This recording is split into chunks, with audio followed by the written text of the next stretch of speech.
of archivists, whether it's in a congregation, whether it's a church archives or otherwise, has to be a very proactive role.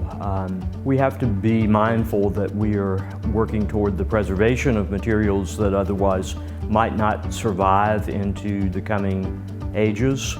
We have to be aware that ultimately there are going to be users for these materials. That may not be today. It may be actually that these materials have been sought by users in the past and not known to exist.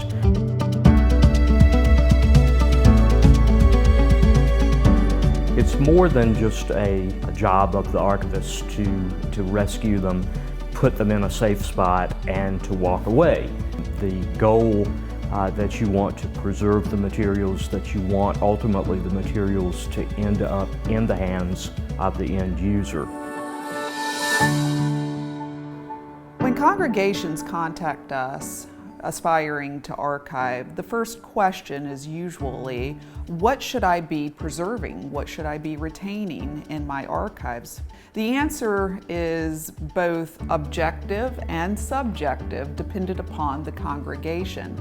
The sort of static essential things that every congregation should be retaining, firstly, is the parish register. The parish register is going to include information like marriages and baptisms, communicants. That's essential to every congregation. Secondly, I would say that minutes are pretty essential to understanding the history of any congregation, whether they be committee minutes or council minutes. Minutes are very essential for preservation.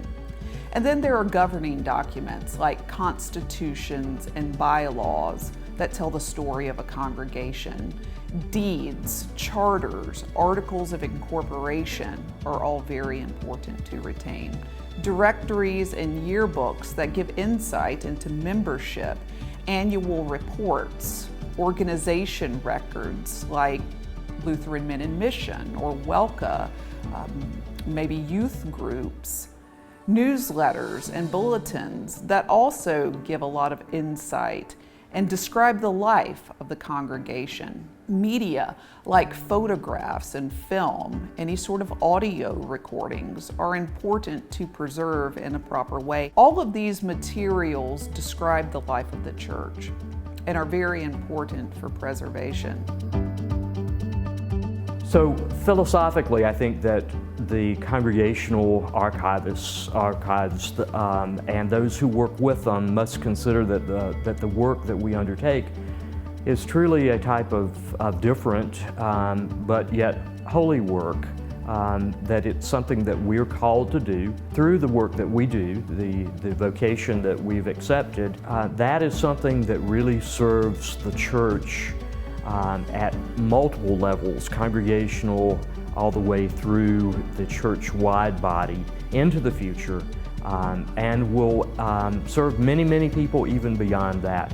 Consider yourself called, consider yourselves empowered, and understand that, that this truly is, as I say, in its own right, holy work.